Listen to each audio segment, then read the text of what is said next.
Hi friends. Well, I've been threatening to make videos about various true crime things and ramble um for a little while now. And as of right now, I have the time and inspiration to discuss the case of Elizabeth Short, and more specifically, whodunnit, why, really why, and why they posed her body in such a way and did the things that they did to her. Um, Warning, this is graphic. It talks about all kinds of terrible, awful things. Like, there's the murder, the death, the gore, and then there's some, more fucked up shit behind that. So, either hop out or buckle in your seatbelt, because we're gonna talk about some gory stuff. Okay, so Black Dahlia murder, the death of Elizabeth Short. Betty Short. God damn it. Disclaimer number 2. I live a busy life. I don't know anything about technology.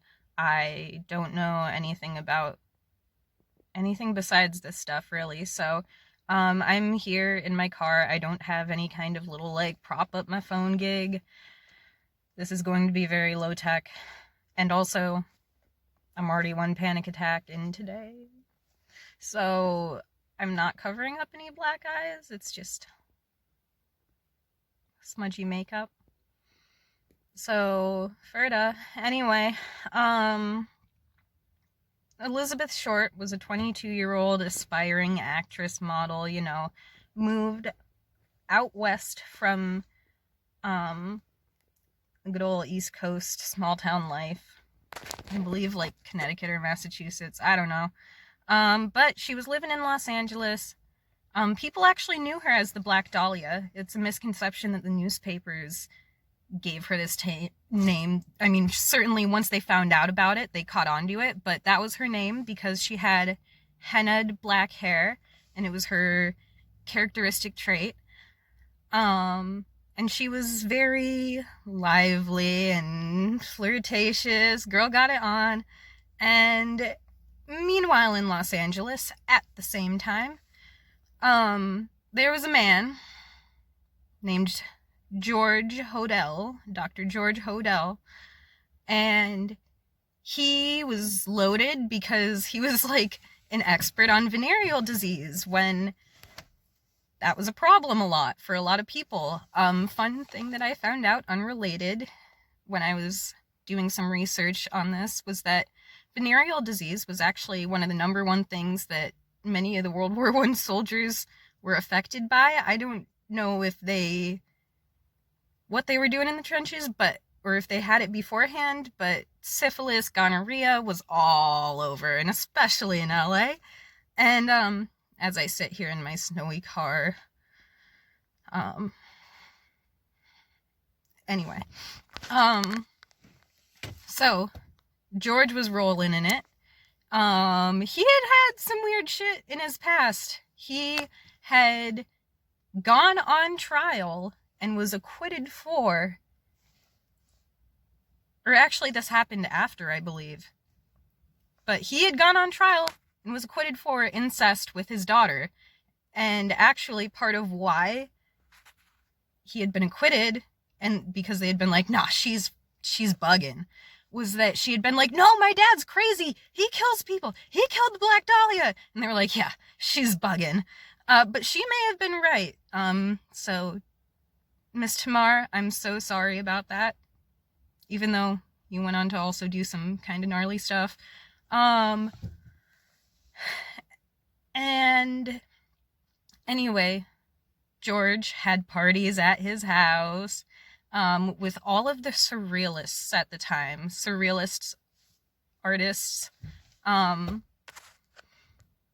who were kind of on a lot of drugs at the time and partying, and part of this surrealist lifestyle was indulging in rampant sexual activity, which, no shade, unless you involve children and or animals, which sometimes they allegedly did, as seen by George's track record here.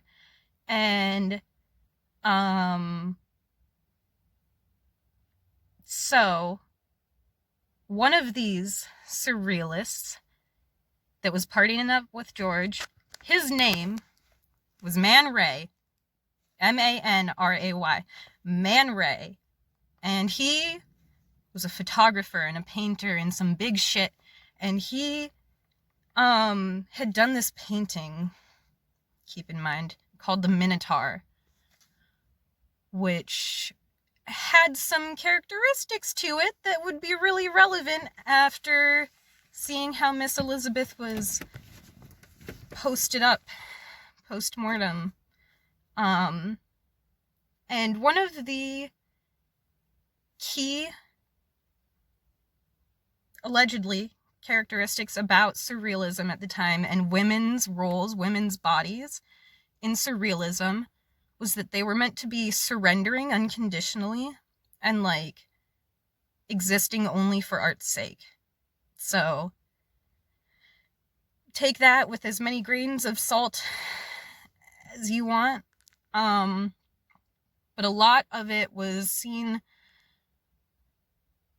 I mean, there's a lot of ways to look at it, and a lot of the surrealists kind of beefed over it, where some of them would take up like super feminist issues and like be like worshipping their women, and then the other ones were like painting and doing weird things involving dead women's bodies and in paintings and stuff. And now I'm going to introduce the concept of the exquisite corpse, which was a surrealist thing where like it was basically a way that the different artists could like collab. They were like, hey, want to link up in the studio? And so one of them would start to like draw a dead woman, and then the next one would add something to make it more grotesque. And then it would go on from there. And up until this point, it had been solely, paper. There weren't any, as far as we know, any dead women. Until Elizabeth Short may or may not have crossed paths with Dr. George.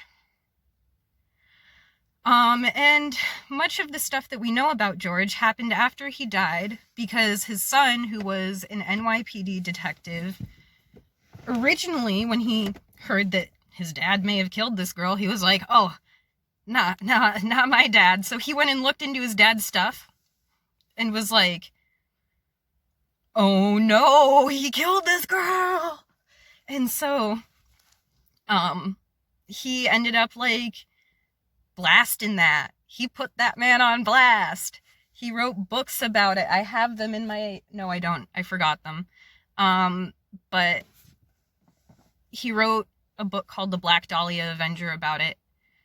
And part of his reasoning for why he thinks his father killed this woman is that this man, ever since his early childhood, he had a genius IQ, higher than Einstein's allegedly, or like up there with it.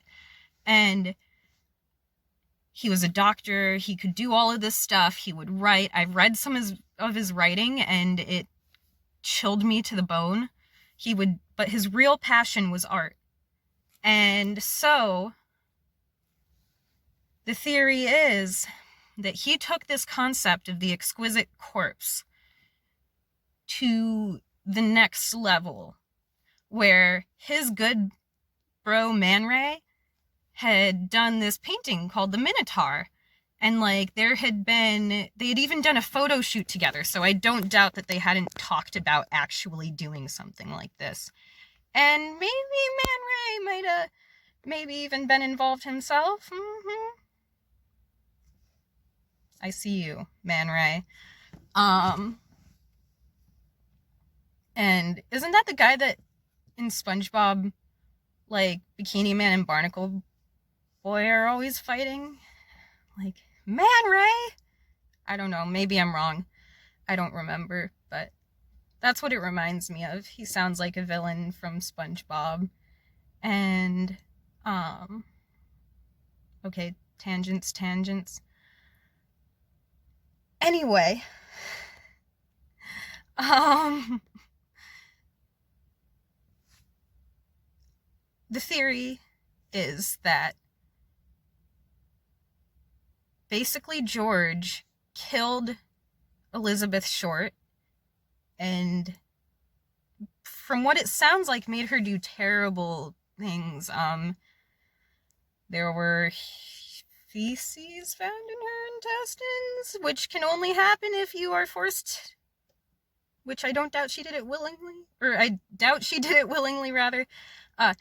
He likely forced her to ingest those, and there was, okay, this is, God, okay, you can skip past this if you want, but there were ungodly things done to her body. Most prominently, she had a smile cut into her face, ear to ear, and she was bisected. I believe it's called a hemiscotomy, or anyway, it can only be done without breaking bones in a very certain place between, I believe, the second and third lumbar with a scalpel. It's the only way you can cut someone in half without breaking bones and having any blood loss, because she was pretty much exsanguinated, meaning there was no blood when they found the body, and anywhere in her body.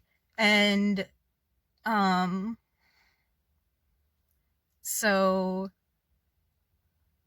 cut in half, her legs were spread quite graphically, and her arms were kind of like put up in this like almost like a cornholio type like deal, which is kind of grotesque. Not that I don't think George, I mean, Beavis and Butthead wasn't a thing yet, but anyway, he had her all cornholioed up there, which, keep in mind, in the Minotaur painting, the arms were also put up like that. The person, I believe, was cut in half, and it was just very eerily similar. So the exquisite corpse, Elizabeth Short. I wish that there was some way to give her power back to her. And I wish that there was a way to truly get justice for her. I mean, old Georgie's having his business blown up now. We see you, George. And I would like to call out Man Ray personally. I see you, Man Ray.